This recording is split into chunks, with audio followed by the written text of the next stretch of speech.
Hey everyone, Hiko Simon here, take you tonight to boom, those were the sounds of Tai Nakamura, and this is a new look to the show. It's pretty quiet. In fact, what's happening there? Let me turn this off. Dude, turn you off. Fixed. So, boom. Well, I thought I'd got almost all the way there with no technical issues, but as you can see, how's the sound? How is the look? I've actually been, Derek Furstenberg, hey Lawrence, good to see you. He put me onto this. It's called Stream Log OBS.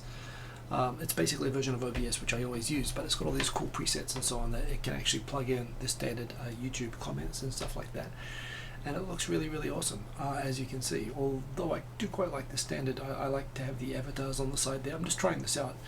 I'm afraid that if I play around with this and I do too many transitions, it will stop working, but at the same time I am also tempted to show you how it works. All of these are built into the YouTube APIs, the comments, so I don't have to go and capture the comments. I can just make it fit there. I can show my current subs total, not that I really care that much about that, but it's also got the latest subscriber, so if you subscribe and you're not subscribed to me and you subscribe during the show, it will show who the latest subscriber is. Please don't unsubscribe and then resub. Well, I guess if you want to be featured at the top there, you can do that, but I think this looks quite cool. You know, I'm tempted to put it all at risk and show you another preset which I made, which you may like even better. So let me show you that, even though this is probably a huge mistake. So let's transform to desert. And go to the live screen. And look at that. You can actually see. Except right now the comments aren't set up here. Oh, there we go. It seems okay. Which one do you like better?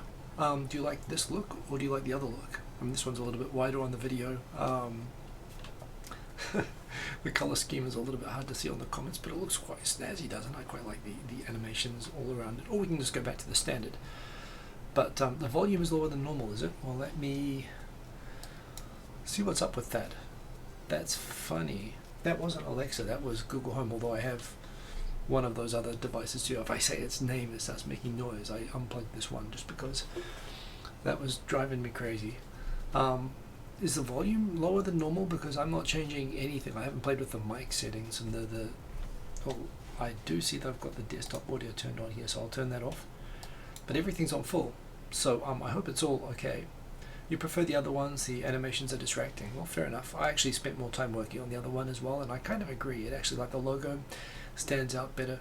So I'm going to go back to the boom thing. We're back. I see that the comments sort of reset again on the side there, but oh, are the comments working? Somebody comment. That's a little bit scary. Perhaps. Well, that's right. No one's commented since we switched back to the new embedded. So there we go. All working, all good. Good to see you all. Hello, boom, Tokyo Tonight, welcome. Of course, we have the if you can see in the links down below. We have the party, the annual. Although we missed it last year because we couldn't do it last year, but it's been annual for like since 2009, 2008. The YouTube party in Roppongi. Thank you, Sergeant Bilko. Yeah, and I'm glad that the volume seems fine. Maybe you guys need to sort of turn that up. But this is super cool. Anyway, there's lots of plugins. This thing is, what is it? Streamlabs OBS, or Slobs. It's a basically standard OBS with a bunch of presets to make it just easier to use, and this is quite cool. Normally, of course, most of the presets are made for Twitch people who like to play video games and whatnot, and I'm tempted to use it for that as well, to try that out. But of course, I've done that before and no one watches, and this is kind of cool. I customized the screen myself. Isn't it cool? Plus, I really like the idea of doing a one thing I don't like about the Hangouts that YouTube lets you do is that it doesn't let you do split screen. And the thing is, actually, when I chat with Victor, given the outrageous stuff that he's saying, the reactions, you want to capture the reactions and the conversation and the overlapping and stuff, and not switching all the time. It's actually much better that way. So you can imagine I could use this format to have comments and Victor and I talking to each other, or even have a guest or whatever. I think that would be an excellent format, and it's quite adaptable. So yeah. yeah, there is a bit of a lag to the comments on the video, although that's always the case. Although I do see it's actually a bit of a lag from YouTube, and that's the API. But meh, is what it is what it is. They're nice and big and readable. So yes, I've been playing around with that. So what do we got this week? We also, no, this time I guess it didn't seem so outrageous, but maybe we're all just becoming desensitized to him. I know what you mean. But yeah, lag test. So I'm sure there's actually quite a bit of lag. In fact, I'm sure that from typing it goes for quite a long time. In fact, I'm just going to say something. 1, 2, 3, 4. Well, it's only 3 seconds. It's actually not that bad. So anyway, at least that I see it on here, I guess. Then it takes some more time again to appear on the screen there. But yeah, it's all good. So what else we got? My channel TV is live. Yeah, I mean, honestly, it used to take like 45 seconds. It was kind of ridiculous. I am also going to turn on the aircon because right now, today was like 37 degrees, feeling like 47 degrees in Tokyo. 100 degrees is like 42 Celsius. So it was 37, but because of the humidity, it felt like 47. It felt like 110 in Tokyo today. For you Fahrenheit people in America. It was nuts, and I played rugby in it today, so that's why I've got this water. And the moment that I turn this off, like the room temperature has gone up, and I'm going to get all sweaty and unpleasant if I do that. So yes, I'm going to turn that on. So sorry about the noise there. Mata Gaijin Car, I'm glad that you guys have checked out my Gen TV. It's stable, it works. I should actually include under this video, and this is what I should probably encourage other creators to do, to put just a bundle just of their own channel, so that if you want to catch up on my videos or anyone else's on autoplay, because all of mine are like an hour long, you get 10 hours of video out of it. We can adjust the numbers. I haven't made a setting for that. Maybe that'll be a pro feature or something like that, but yeah, it's working, it's stable. Huge thanks once again to Lauren Sakai, who gives awesome feedback on that. And please, everybody use it. It's free. It's there for you to use. And I'm going to figure out how to get the running costs back from it. But the first thing right now, the mission right now that it's stable, is I want as many people as possible now to use it. I want people to get excited about it. So please use it, and if you like it, spread the word about it. What is in Rankine? That sounds like the what is it in Rankine? Is that the place in Burma? I don't know. But please try it out. Take Celsius and add 273. It distracts you from your work, though. But the point is that it distracts you differently to YouTube. It lets you actually catch up with what you want to catch up. So yes, if you are in Tokyo or able to come to Tokyo for next Saturday, 3,000 yen Nomi Hodai Tokyo Sports Cafe, playing my channel over the screens there. I'll be bringing, I'm getting a bunch of t-shirts made, so I'll be giving out t-shirts and stuff like that. Basically these ones, I really like these shirts, so I'm getting a bunch made again. Hope to see a lot of you guys there, so it's always cool when you get to meet in person. And yeah, it's very much looking forward to the party. Victor's going to come up. It's kind of funny. Victor and I, we actually never talk when he's up face to face. He's always talking to people. I'm talking to people, and we end up just talking on the phone or on live chat or stuff like that. But yeah. So in terms of the topics, so I've got a few topics from this week. Hasn't been a big week, but yeah, let's see what we have. Now this was interesting. This was actually posted by Yuta Aoti, that man Yuta, and he was actually pointing out whenever I take my Kenko Shindan and I get like pissed off that I didn't get the right target, and people say, well, let's just wait for Japanese people, they're different to like Caucasian people. And I suppose we take it as a granted because you go around and Japanese just seem genetically skinny, but there's a good point here. If you look at this map from Wikipedia, which Yuta found, it's basically a map of the world based on dietary energy availability per capita. Availability, I guess, I always understood this as being like intake. But basically, the darker the color, the more basically average calories people take in. An estimated... so you know what? Average dietary consumption per capita. So this is consumption, 3,800. So this is the number of calories per day. So in America, people consume on average, 3,800 calories per day. In Italy, 3,600 per day. You go down this list, and this is how much people eat. Russians eat 3,300 per day. Going all the way down Australia, which lately is this obesity epidemic, 3,200 per day. Brazil, I mean, Brazil has, feijoada, they have food, but, 3,100 per day. South Korea, 3,000 per day. South Africa, I mean, they eat a lot of meat, 3,000 per day. Going all the way down further, Jamaica, 2,800. And then I'm surprised, I don't know how New Zealand got so close to Japan down here, but the number 81 ranked country, Japanese eat 2,800 calories per day. They eat 1,000 calories per day less than Americans. So it's clearly not just genetic, besides the fact there's no genetic American, of course. I'm kind of curious where UK is. I guess I skipped over it. I guess you've got Great Britain. I'm guessing it's going to be near the top, even in spite of the flavouring of the food. In fact, that's funny, I don't see Great Britain or United Kingdom or whatever they call it here anywhere on this map, but yeah, you go all the way down. Japan's like 81. They just don't eat so much food. So if you look at the map up here, you can sort of see UK and Canada. Oh, oops, that was unintentional. So fact is, we use genetics as an excuse, but Japanese do eat less, about the same, at least looking at the color tones, as China, less than South Korea, more than North Korea, but New Zealand eats a lot less than Australia, and America eats more than anybody, at least in terms of calorie intake. So it's not necessarily good quality food, it's that junk food. But Tonga and Samoa, that's an interesting one as well. Tonga is certainly kind of famous for that, and they have some problems. In fact, you can see some bright red there, although that's Fiji.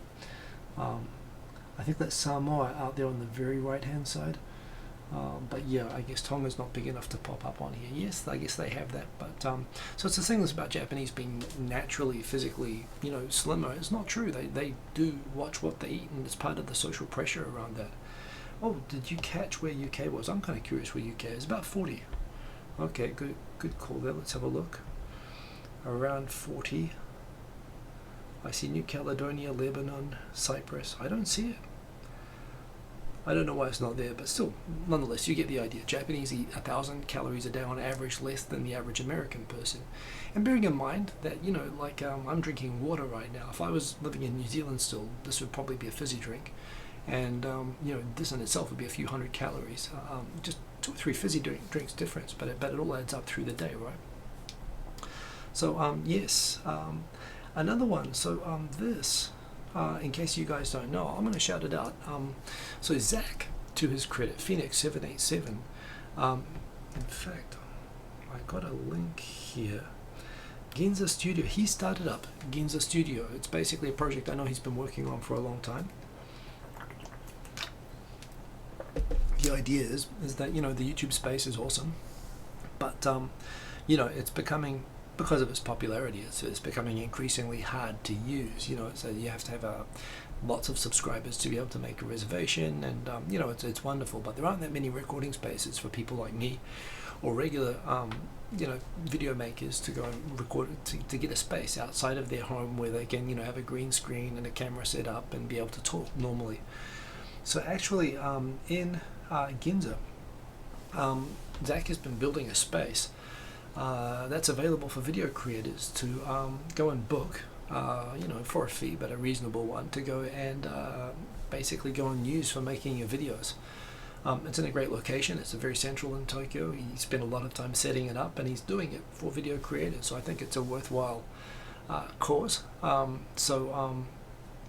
Credit to Phoenix, and check it out. I think you can Google Ginza Studio or look up his channel or social media, and you can see. But basically, it seems to be a membership based plan where you can go in and you can actually set up a recording space, and it's good to see he's doing something that's he's tried a few different things, but he's really thought about trying to do something that's useful for people now. So credit to him. And he'll be at the party, of course, and I think this is a worthwhile thing to support, especially if all these people who say that they want to use a space or something like the space. He's taken the initiative and done it, so give him some support. I did my first 2.5 Oyaji's show in a long time last night with Victor. It was good to get back on the horse again. The usual non-technical issues. Victor doesn't like me to say that they're technical issues, even though they were technical issues. It's actually fun talking to him, and it did remind me. I would love to set up. I think I might use this sort of a setup to do a video setup where I can talk with him in real time, face to face, on screen rather than just flipping screens. But yeah, I do have fun conversations. It was always, I mean, to tell you the truth, 2.5 Oyaji's doing that and this. It meant I was giving up all my Saturday nights and all my Sunday nights. I wasn't able to like watch TV. I wasn't able to like read or do anything, because the only free time I normally get is Saturday nights, and it started to weigh on me, in the end of the day. Plus he got busy having the 2 kids and so on as well, so it was, I don't want to go back to doing that full time like that, but I would like to make it meaningful to get guests on, and we enjoy doing it so much that we're talking about going back to doing it once a month. They do always work out really, really well, so if you want to see the first 2.5 Yoji's show in a long time, check it out there. I've got the link. And we did that last night, and give me a break, man. She's in Taisu. I'm glad that you think so. Yes, I've been spending all night customizing it. This is all from Streamlabs OBS, and thanks to Derek Feustenberg, I hope I pronounced the name right, but Feustenberg, who recommended this. I love this. It looks awesome. So yes, it does kind of look slick. It's actually, I'm using less screen space, but I think it does look really, really cool, so I am digging that. By the way, as always, if you want to talk with me, do the @HikoSimon in the comments, and it will flash orange. I can see the comments with the icons right in front of me here, and so I will respond to any questions or talk about any topic that you want me to talk about. But in the absence of that, I've got my topics that I brought with me. So moving along. This is kind of an interesting one. So this has been a scandal that's been going this week. I've got this a few times in here. So the Japanese government, basically, what they do when they regulate stuff in Japan is first they make a rule, but they don't make it mandatory. They try to make it, they work with the Keidanren, a group of Japanese companies. They try to make it so that people voluntarily understand, like the reducing of smoking in the workplace. Things like that, and once everybody's more or less in compliance, then they make it mandatory so that they're holding up the standards, but they give everybody a chance to figure out a good way to come up and do that. She's in. Okay, is that separate from your real world name? That's probably your settings. I don't know what that is. She's in, but feel free to change it. Honestly, I don't know who you are anyway, so don't worry too much about that. So coming back to the story I'm currently showing, it's basically it's the scandal which has come out this week, which is that the a lot of welfare groups supporting the disabled basically lobbied for a long time that they were subject to discrimination. Even when able to do jobs, they found it very hard to get jobs. It was hard for them to find employment.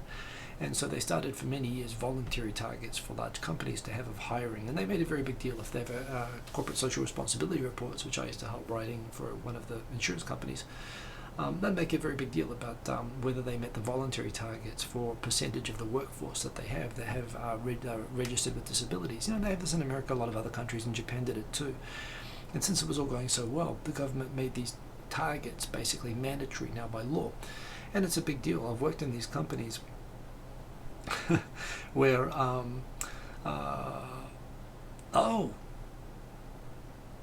apologies, now I get it. I'm sorry. I only know you through your name, but well, in any case, I mean, I think I mispronounced it. Well, anyway, Derek, I really, really appreciate you putting me onto this, and I think it looks awesome. And this is just from a few times playing onto it. I'm going to call you Shizen from now on, and the world will forget. But yes, if you like, I think I can remove your comment. I wonder if I can do that without blocking you. Let me see if I can. No, I can't do that. I have to block you to delete that. But in any case, thank you very much. She's in Taisu. I love this. So coming back, so the government imposed, the Ministry of Welfare and Health imposed these mandatory targets on all of government for hiring disabled people. And I've been in companies where it's like a thing where to meet the target you actually go to special job agencies, and it's hard to find enough disabled people. Now it's great for if you have a disability for promoting employment. Apparently, in spite of the difficulties, and I know this from the hiring side myself, and being in companies that do go to a lot of trouble to make sure that we find, people who can fulfill all sorts of roles that have disabilities. It turns out that the 11 central government ministries that were the ones that created these rules and imposed them and punished companies that didn't meet these rules apparently were faking their numbers. Some of them were claiming that they were meeting the targets of something like 2.6% of the workforce being registered disabled, when in fact they had 0%. They actually had no disabled people, and they were just making up the numbers and filing the returns, and they got caught. Including the Ministry of Health, Labour, Welfare itself was caught basically lying about its numbers. And this is a law that they enforce and punish other companies. I mean, it's basically like the DEA getting caught with a huge load of cocaine getting delivered for themselves to use. It's just a terrible look. The minister in charge of the civil service said, well, it wasn't done with evil intent. It wasn't done with bad intent. It was just a oopsie daisy. We accidentally faked all the numbers of disabled people by the Ministry of Welfare. So that was kind of funny. Yes, so now they're going through that. Of course, disabled groups are saying, they're outraged that the government itself has actually betrayed them on this. That said, I mean, obviously it's going to mean that they're now going to be under the... and apparently NHK went around local governments around the country and found the same practices nationwide. It's good in the sense now that this is known, it's going to get obviously fixed and improved, but it's another typical sort of a scandal that you get in Japan, of people just making up sort of convenient facts. Metropolis, I guess you all know what Metropolis is. I don't really read it very much anymore, but certainly if you are not married and have a life, if you want to go out, it's basically a free English language, paper, lots of advertisements, lots of news on what's going on in Tokyo, and some pretty good people writing, including Alicia, who is also, of course, from Japanese Pod 101 at the moment, and she does awesome at that. In fact, she's really cool, by the way. I've actually been a fan of hers from way before when she was doing Japanese Pod 101. She's done a fantastic job with that, and she's doing a bunch of other really cool initiatives like non-native creative, and now I discovered that she's also writing for Metropolis Japan doing restaurant reviews, and she actually went to an Argentinian restaurant, which is actually in a few locations, Don Gaucho. I've been to Argentina, and I've had Argentinian food in Argentina, and it's basically like that. It's just solid different sorts of meat. She says that basically if you feel like meat, this is the place to go, and I want to go. I mean, I love and respect my vegan and vegetarian friends, and given that I got beaten down for suggesting, hey, why would a vegetarian person want to eat fake meat? And apparently vegetarian people do, and they really do want to eat meat, but they want to remain vegetarian. Well, I'm very sorry to show you all of this delicious meat that I'm sure you want to eat, even though you're vegetarian, even though that makes no sense to me. But for me, I'm not vegetarian. I respect vegetarians, but I want to go there and I want to eat all the meat. I'm a big fan, of course, of the churrasco, of the Brazilian barbecue, which is different.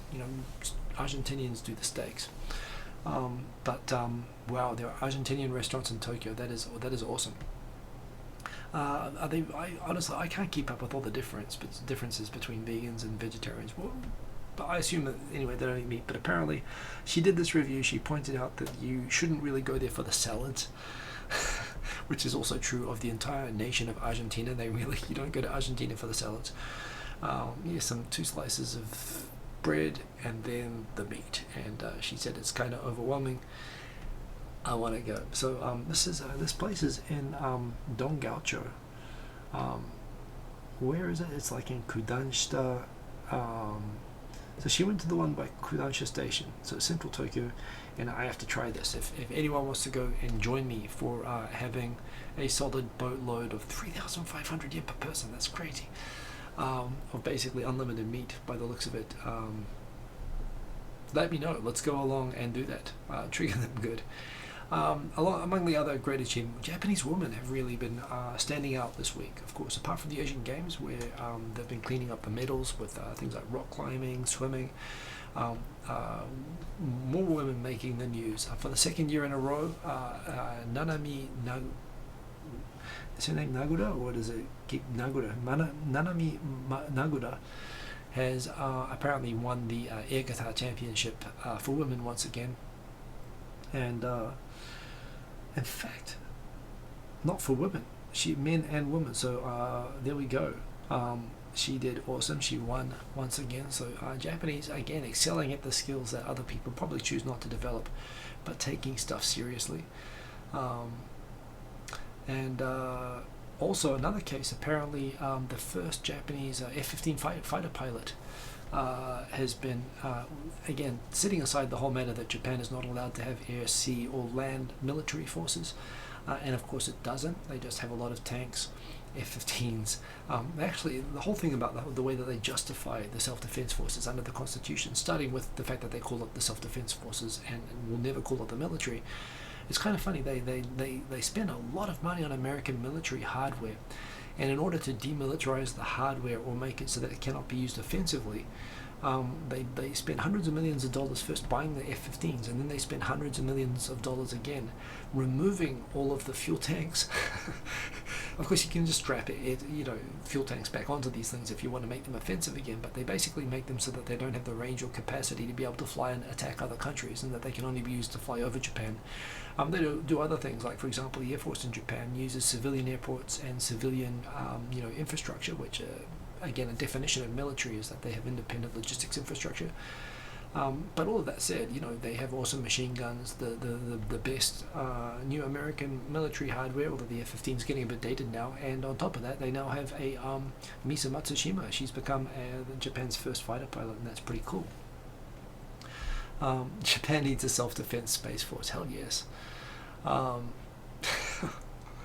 mean, why not? I'm going to be honest, I was raised with Star Wars and all that stuff. The defense has been in space anyway. I mean, the Air Force, they wanted to avoid a military space race, but this is the sort of thing where, based on conventional forces, there is, China and Russia are equal to the US, and there doesn't need to be. And America's spending on space anyway, militarily. So, I mean, like I said, there's a bunch of stupid stuff over there, but I don't see that it's necessarily such a bad thing. But yes, for now, Japan is focusing on cool space stuff, like actually landing on asteroids, or actually planning manned missions to the moon now by 2024, which will be awesome. It's a great way to get a Japanese manned space program going. So Japan's doing awesome stuff in space, but they're also doing awesome stuff there.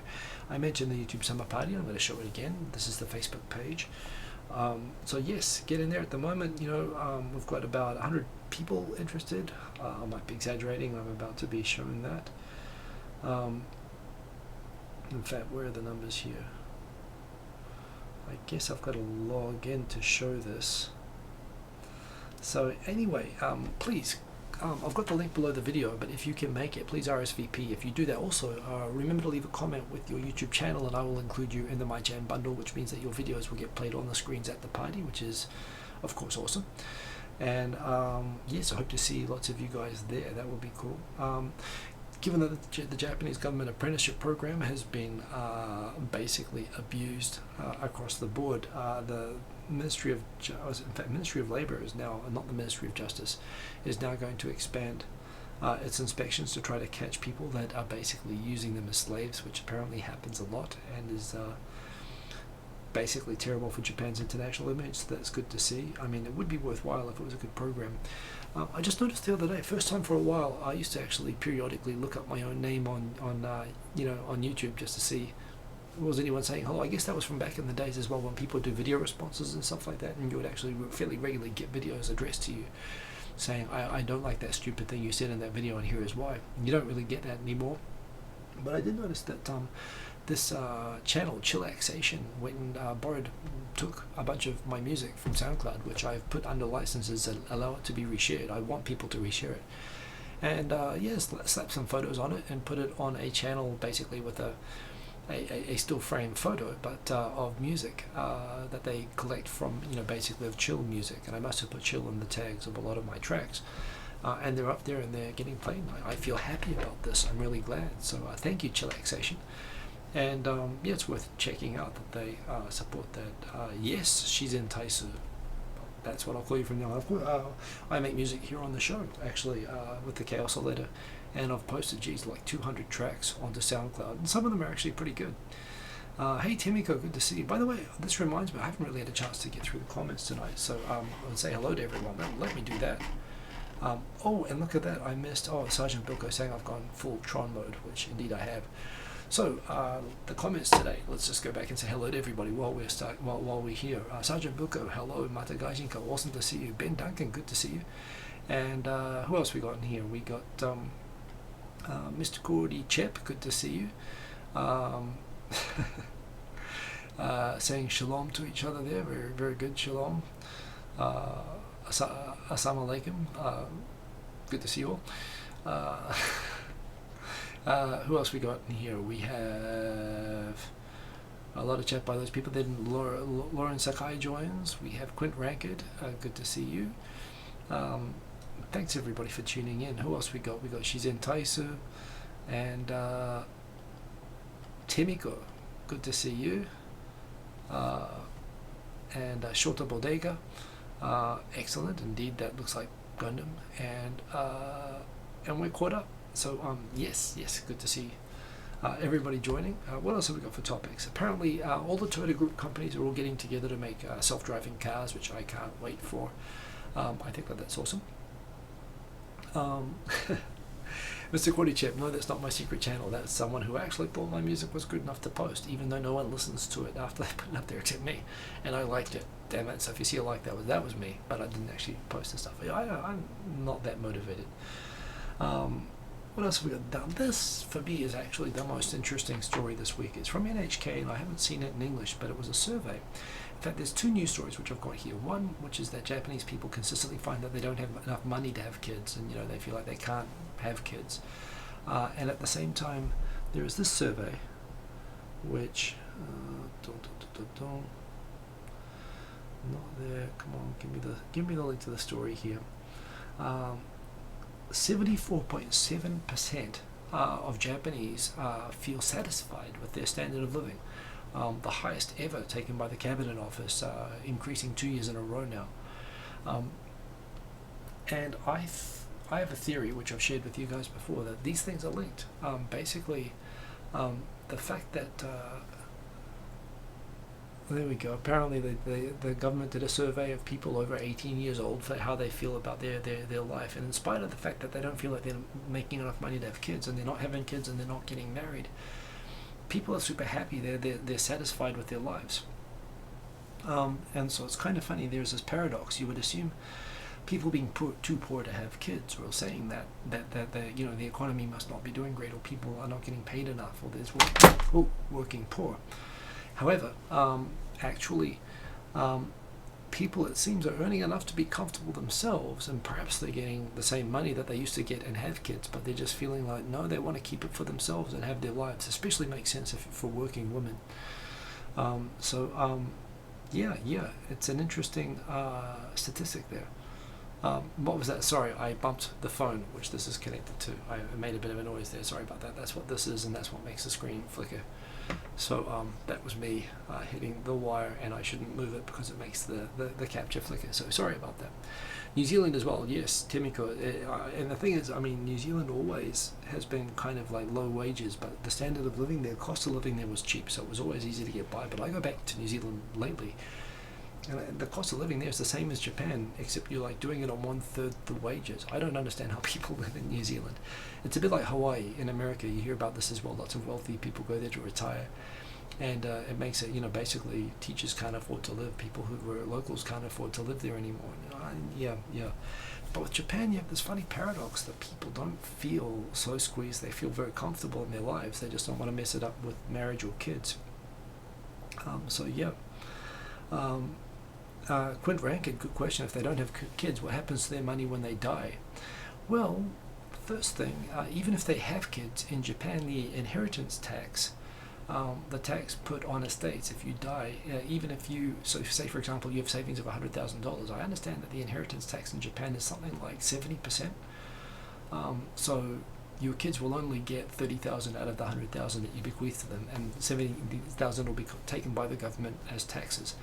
And this is deliberate. After World War II, Japan had a large aristocratic class and sort of upper class, and basically they decided deliberately to redistribute wealth to there was a theory within Japan, a not unreasonable theory, that one of the reasons that Japan went to war was that you had a large population, a very stratified society, and a lot of the poor people who got into the military, they wanted land in China and other, they wanted to improve their lifestyle.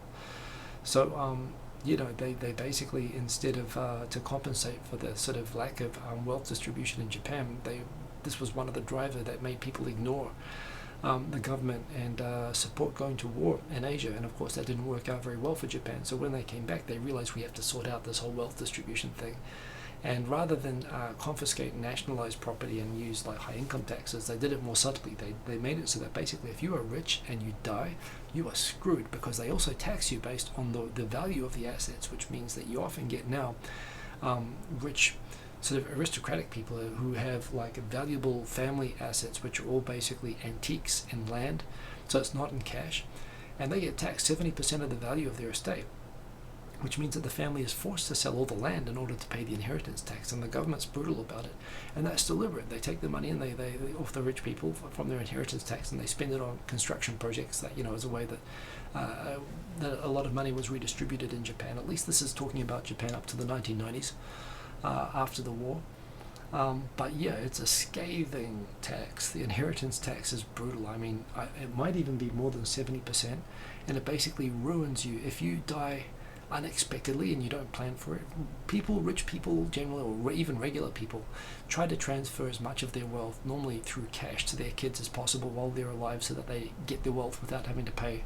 And it's tough. They need enough to survive their lives, but they also don't want it to be captured by the government when they die. So people try to plan for it, but it's very, very tough. This is another reason why elderly Japanese sit on these mountains of cash at home and they don't keep it in the bank.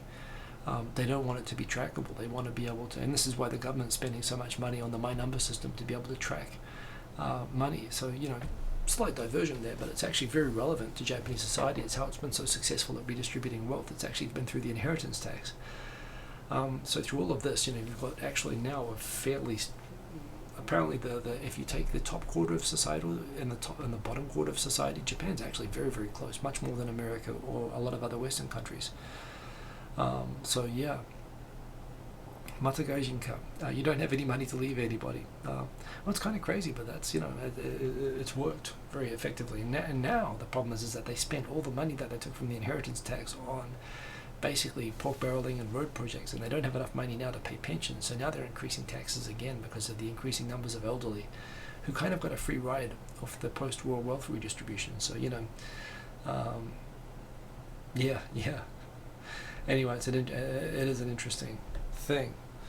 So this is my theory, that Japanese have such comfortable lives that they don't want to ruin it by having families and kids and getting married, and it's making people kind of selfish, and it's kind of funny. It's like a success bomb. It's actually the society here is, Tokyo. There's another story in here about Tokyo and Osaka both making the top 10 of the world's most livable cities now, which is crazy. But when I go to other countries and I see how much it costs to live in those cities, yeah, Tokyo and Osaka actually have tons to do. They are no more expensive than even like cities in Australia or New Zealand anymore. And you get awesome jobs. They've actually got really great public services, great restaurants, great shopping, great things to do. You've got the mountains and the ocean right beside Tokyo. It's actually, yes, you've got a fantastic lifestyle here. And yeah, I find that really interesting. So yeah, but Mr. Kordychev, I think it's like that. They actually, Temiko, you love living in Tokyo compared to Auckland. I mean, honestly, I don't know what I would do if I went back to New Zealand. I mean, I couldn't even imagine it. I basically have a grandmother and an uncle down there. My dad's talking about maybe moving back there in a few years, and I'd like the chance to reconnect with New Zealand, especially, for my son, who's got a New Zealand passport. But, yeah, I really couldn't imagine living there. I could imagine maybe living in Australia, but yeah. So this is kind of cool. So right now, Hayabusa 2, which is the second probe sent by Japan to go and actually the first probe ever to land on a on an asteroid, basically, and successfully did that and brought a sample back to Earth. Now Hayabusa 2 is actually going around a really, really small asteroid, like 5 kilometers. I don't know how they even managed to get an orbit around that, but they did, and they picked out some landing places. And when is it going to land? I think it's going to be like around the start of September. But they've picked out a landing place on what they call its equator, but it's pretty much nothing there. So it's going to bring back a sample by late 2020, but when is it going to land? Well, in any case, they picked out a place. I mean, it's really, really awesome that they can do this. So I'm looking forward to that. Okay, now this was really, really good, and this sparked an interesting debate. I saw Brian McNeil forwarding this from the New York Times, and it's basically an at-length interview and coverage of the story of Naomi Osaka. She's now another breakthrough Japanese tennis player. She beat Serena Williams recently. So she's starting to really show up on the pro women's tennis circuit if you follow tennis. And Japan's got Kei Nishikori, who's been doing very well from the men's side. And Naomi Osaka has kind of come out of nowhere from a Japanese perspective, and she's now doing very, very well.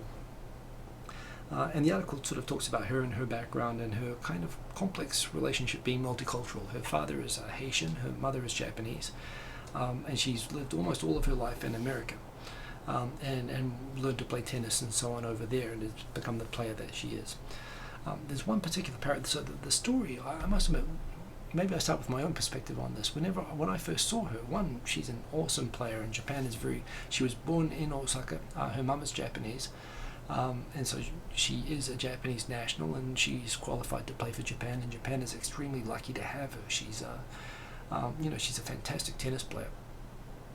That said, she's never really lived in Japan. She lived in Japan between birth and 3 years old, and went to America. And basically, she doesn't speak Japanese. As far as I could see, she cannot speak Japanese. She's never lived in Japan. She didn't come up through the Japanese academy system, so she just basically started playing pro and claimed, as she's entitled to a Japanese citizenship, Japanese nationality for the pro tour. But she actually doesn't get any of the attention that, for example, Kei Nishikori gets, the sponsors and stuff like that. And some people point out that she's not really accepted by the Japanese pro tennis players as being Japanese. And I must admit, I watched and I thought, well, she's just an American with a Japanese mum, who's who's able to claim Japanese nationality. However, reading the story, it does actually say that apparently she's very shy about speaking Japanese in public, but she can speak, and she speaks it in private. She doesn't feel herself like she's fully American. She doesn't feel fully, comfortable as an American, even though, she's lived in America, and with a dad from Haiti originally, and a mother from Japan. So it's kind of interesting. I must admit that did change my view when I heard the view that she doesn't identify as an American, which I kind of assumed that she did, especially based on the language thing. There's one unfortunate paragraph which I drew attention to and got a few people riled up, which is that the story talks about when they interview some other tennis fans and tennis players from the Japan team. They talk about how they don't really look at her the same way as a pure Japanese player like Kei Nishikori. And the word pure being used there got a lot of people riled up, and we can understand why. In Japanese, in English, when you talk about someone being pure Japanese or pure, it sounds very eugenics. It sounds very sort of wartime Germany kind of rhetoric. It's a very loaded term to say that someone is pure in association with a race, and that somehow it appears to be drawing a discriminatory line on her based on her ethnicity, and I think that triggered a lot of people, that line in the article, and I think it was misread. Certainly, I think 20-30 years ago, that might be true, even if she was, and this is the case. There are a bunch of people who this happened to, who grew up in Japan and were unquestionably Japanese, but multi-ethnic. Slightly different case now. When you've got guys like Yu Darvish, for example, you've got Sonny Brown, the sprinter, who got the 100-meter sprinter. All of these players who are multicultural and who have grown up in Japan, and have been through regular schools and have gone through the tennis academies and so on. There's certainly now these people are doing so well. They've come up through Japanese schools, and I would say the media does accept and promote them as being fully Japanese, and you never hear anybody questioning, for example, that Yu Darvish is anything other than fully Japanese. And so when they say pure, the problem is it's got all these connotations because of blood and Nazis and all that sort of stuff. But what they're really trying to do is they're struggling to find a good term in English to describe the fact that she just she doesn't speak Japanese. She didn't come up through the academy system, so they don't look at her as being like other Japanese players that came up through Japan. They could have used a better word themselves. They could have picked out better than Junsui, but that was sort of the intention. That said, of course, there are certainly people that do think in terms of ethno-nationalism. They exist in Japan. They exist everywhere. I don't really run into them in Tokyo. I've been waiting for like nearly 9 years to run into one with my son, and it's never come up. But I guess we're very lucky to live in Tokyo. But yes, all of that said, I mean, so while there is some reasonable basis to distinguish someone like her from someone like Kei Nishikori, for example, who, by the way, isn't, multi-ethnic anyway, multicultural, there is, at the same time, I'd say that there is much better acceptance now of Japanese who are not, who have international parents who grew up in Japan. Now, all of that said, though, the fact is, Naomi Osaka hasn't grown up in Japan, doesn't speak Japanese, but she is Japanese. You do get this thing with, often you'll get people like Americans or British who grew up in other countries, and people say, well, they're not really British or whatever. And that can be controversial when you have people playing like on sports teams for convenience like that. But, the fact is, she is Japanese. She's a legitimate citizen. And again, while Japan is rapidly catching up and improving in this area and being more accepting of people, being Japanese citizen, they're getting more used to Japanese citizens not always looking or having a certain sort of ethnic background. Maybe this is the next step, getting used to the fact that there are Japanese out in the world who, don't even speak Japanese. But certainly, yes, I think, Temiko, you're right, that it's just unavoidable in Tokyo. It's like 20% of the kids being born in Tokyo are in international marriages, and, it's a 30 million person broader city. So, Japan's basically slowly coming into the 19th century. Or 20th century now, I guess, but it's coming up to speed. Certainly in the 20 years I've been in Japan, it's changed a lot, but yeah, so it's not, she's not cultured, that's probably not the right word either. She's just basically, I would just say that she's, hasn't come through the Japanese system like them, and frankly, when you don't speak Japanese, that does put a big,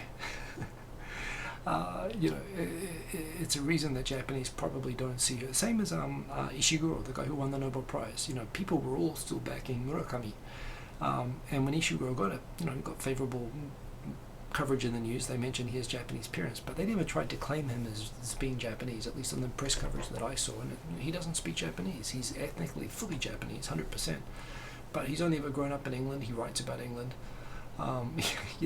Very, very much, and Japanese sort of understand that, and they recognize that. They think it's nice that someone of Japanese ancestry got the Nobel Prize, but they don't claim that was a Japanese prize.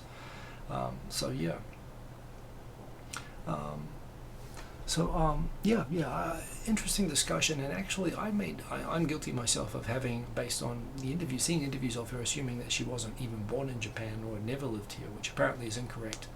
I also assumed that she can't speak Japanese, but apparently she can. But I understand. I've got half Japanese friends who grew up outside of Japan, and they might speak at home with their mum or whatever, or with people that they trust. But of course, if you're not in Japan, it's never going to sound perfect, and people have a complex about that, and this is part of their identity, and she's entitled to have that identity, right? I mean, she's got the passport to prove it. So it actually caused me, I've got to check myself on this sort of thing and the assumptions that I'm making. And whatever you decide about her identity, she is an awesome tennis player. She is Japanese, and she's kicking ass at the moment. And it's a great reason for Japanese people. I hope she gets some good Japanese sponsors actually as well. Plus, it's good that they're pushing out the definitions of what a Japanese person is, which has been changing a lot. Of course, Ami Yamato and I have a history going back a long way now, including some awkward Skype chats and so on.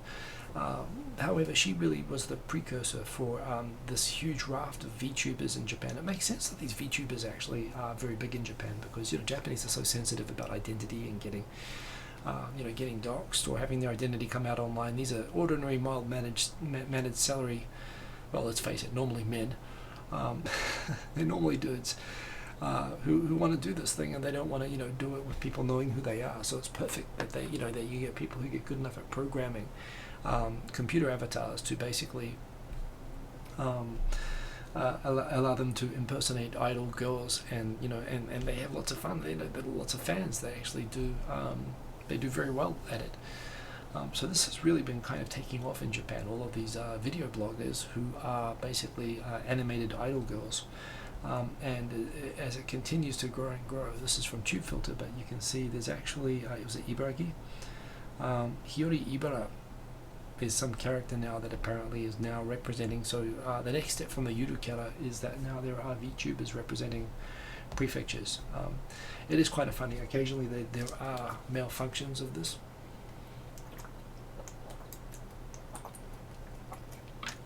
Pardon me. Where apparently, the avatar mask did break down in one famous case recently, which showed a very awkward looking old man who was apparently called up and was talking on the phone during it. But yeah, I mean, why not? I mean, actually, if you see Ready Player One, I mean, that whole thing about Ready Player One is the idea of basically everybody becomes a VTuber, right? They all become an avatar, perfectly matched to who they want to be online, that they interact with people, but they can actually broadcast. I think it actually makes a lot of sense, but it makes more sense if you've lived in Japan. I guess New Zealand it would make sense as well, because the problem with New Zealand is that everybody knows everybody, so you can't really do stuff like that either. It's why you don't get so many video bloggers in places like New Zealand. So yeah, oh yeah, and the other thing, of course, these people also want to be, apart from the fact they want to be idols, they also want to be pop stars, and so they write awesome Hatsune Miku music. They're really good at the Vocaloid stuff, and again, Japan pushing the boundaries of technology in areas that other countries don't seem to push. But you can actually respect the effort and the results that they get. And I think it could actually be down the road that it'll be very easy for anybody to actually be not necessarily someone who looks like that, but just any sort of it'd be kind of cool if we could be like the vloggers that we want to be without needing to actually show our identities online. Mr. Cordy Chip. No, I think I'll go with the Vocaloid, but thank you for the suggestion. So yes, I was just talking before about Japanese parents want more children, cost the main factor holding them back, but at the same time 72-point-something% of people are very happy with their lives. So yeah, I mentioned the other day about how Netflix, now there's a plugin available for Netflix which lets you show Japanese and English subtitles at the same time. That is awesome. I'm loving a lot of shows on Netflix. I watched Glow this week, and I really like that, the first season of it anyway.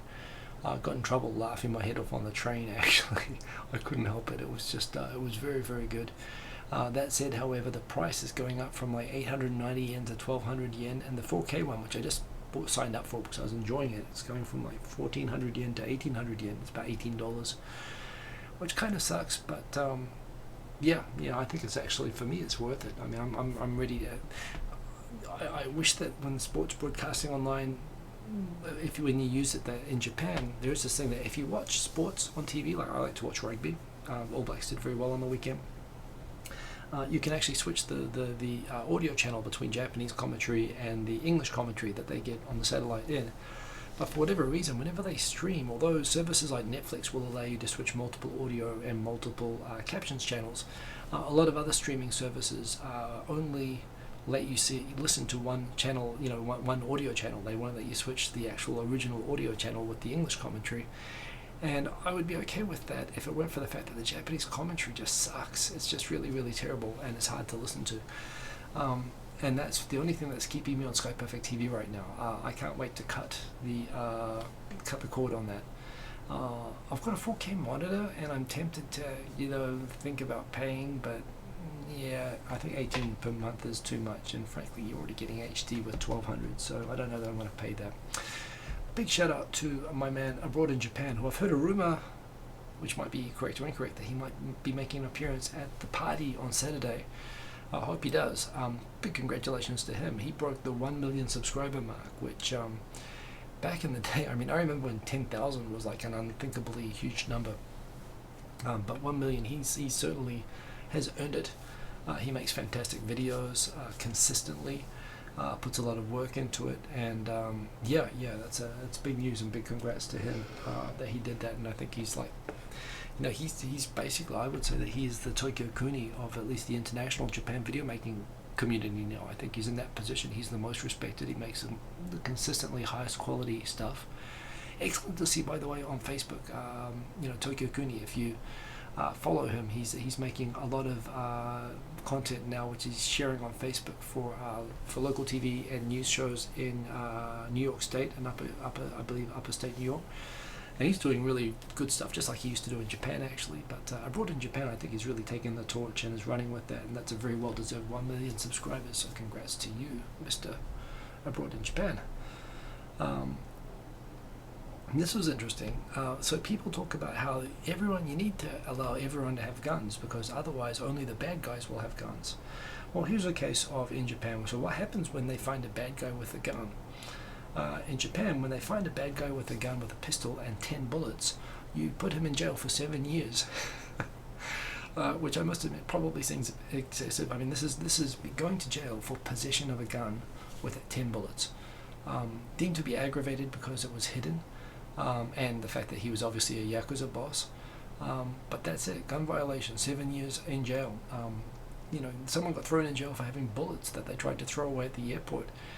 They realized that they weren't allowed to carry them on the plane, and so they just threw them in the trash, and then they got arrested for that, for possessing bullets. And this is the thing, I mean, if you're willing to throw people in jail for 7 years simply for possessing a gun, it's going to make even the bad guys think about whether they need to have a gun somewhere in order to go about their daily criminal lives, or if they won't go around other methods to do it. Same thing, by the way, with knives. Blades longer than 10 centimeters in Japan, which I think technically is every kitchen knife in Japan, but technically it's illegal. If you are out walking around and you have a knife outside of its packaging in your bag, and it's got a blade longer than 10 centimeters, you can go to jail under the same rules, the Swords and Firearms Law. And I tell you what, I grew up with guns in the house. Dad was in the army, we had a license for it and everything, so it was legit, but I do not feel like it's a right for anyone to have guns, and I'm really glad to live in a country and a society that throws people who possess a pistol and 10 bullets in jail for 7 years. Because otherwise, frankly, I think if you're any less tough on it than that, then you basically end up with the ridiculous situation you have in the US, where people say that you need to let people have guns because there's no reason for bad guys not to have guns. Well, here's a great reason for bad guys not to have guns. I mean, if you go to jail just for that. That is my feeling as well. She's in Taisu. That's why I'm glad to live here and have a kid here and not have to worry about that ever. You never have to even think about whether someone has a gun in Japan. I mean, the fact that I go to America and people talk about this as a normal everyday thing, it's just insane to me. I mentioned before about the inflated counts of disabled civil servants. It's ridiculous. Maybe they were just counting, politicians that they thought should be treated as disabled, but no one legally registered. They were basically robbing people of the chances to have jobs. Here's an interesting stat, and it's worth remembering. So if you take the largest countries in the world by population, again, I can't remember why this came up. I retweeted this. So China has 1.3 billion people, as does India. The third most populous country in the world is America, currently at 329 million, followed by Indonesia, number 4, 262 million. People forget about Indonesia, but it's right there. Brazil 208, Pakistan 207, Nigeria 195, Bangladesh 159. These are all powerhouse countries, bigger than Russia 142, and Japan 126, hanging in there. This made it kind of interesting to me. If you thought, so apparently there are like 196 countries in the world, divided by the world's population right now. The average population of a country, if you were to make the whole world democratic, one person, one vote, all countries, equal 36 million, it would be 36 million people on average per country, which means that basically Australia would need to include New Zealand, Papua New Guinea, and the Pacific. Japan would be 4 countries, as would Russia, Nigeria, Bangladesh. Well, actually not Nigeria, they would get 5. But with all that, China, 138 divided by 36, they would get, in fact, wait a minute, they wouldn't be 138, it's 36 million, so they get 1,384 divided by 36, so they'll get like 30, 40 different countries within China, just a reminder of the scale.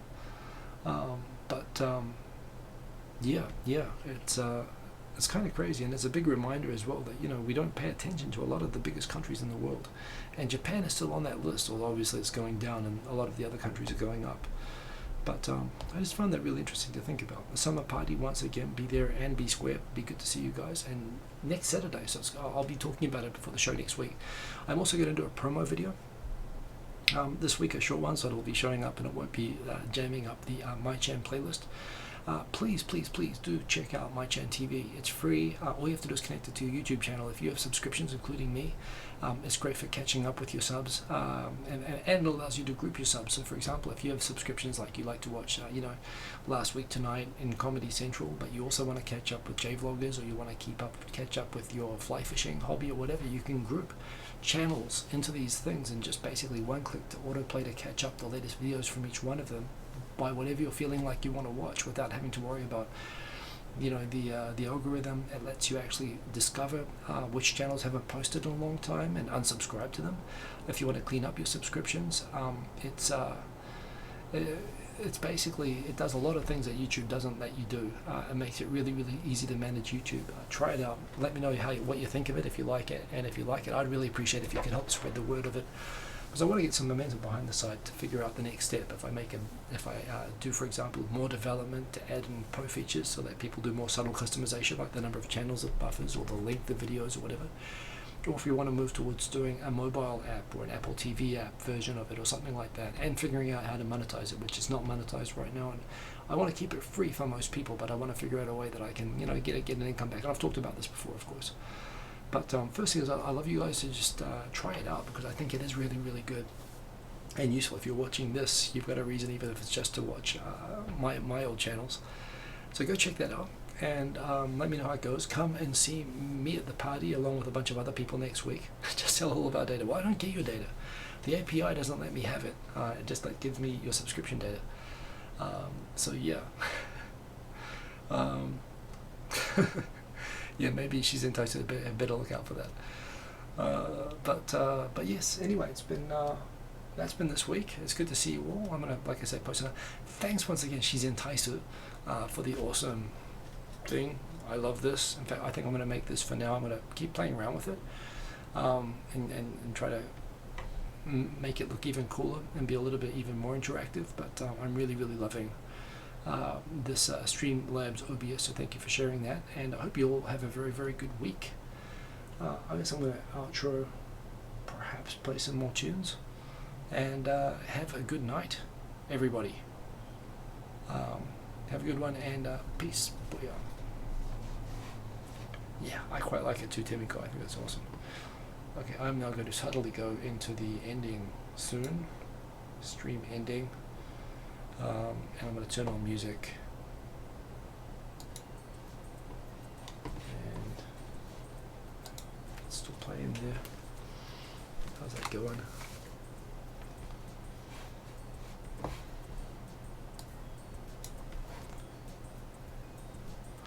I guess I want to go from the starting soon.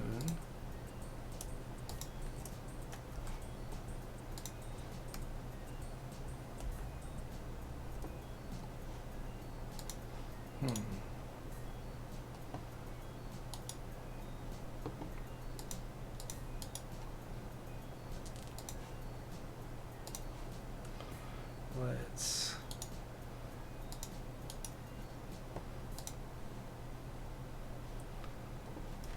nice. Cool. Okay, I'll see you all later. Have a good week.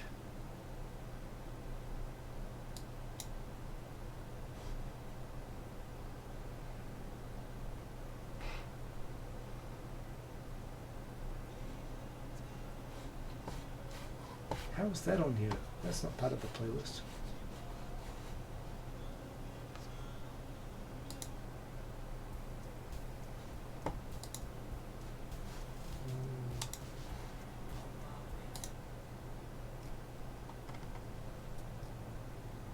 Let's pick a different one here.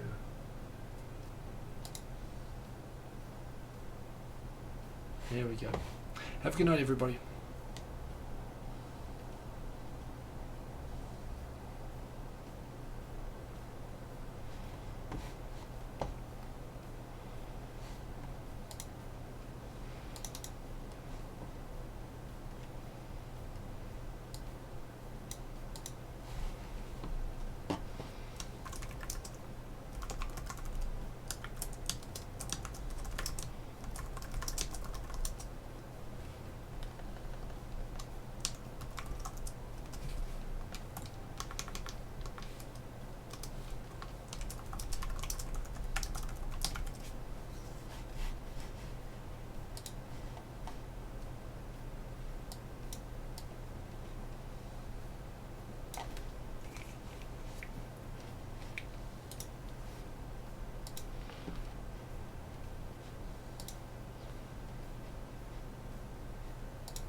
I'm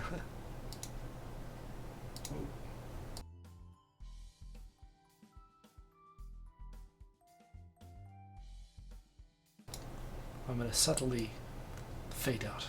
Have a good week, everyone.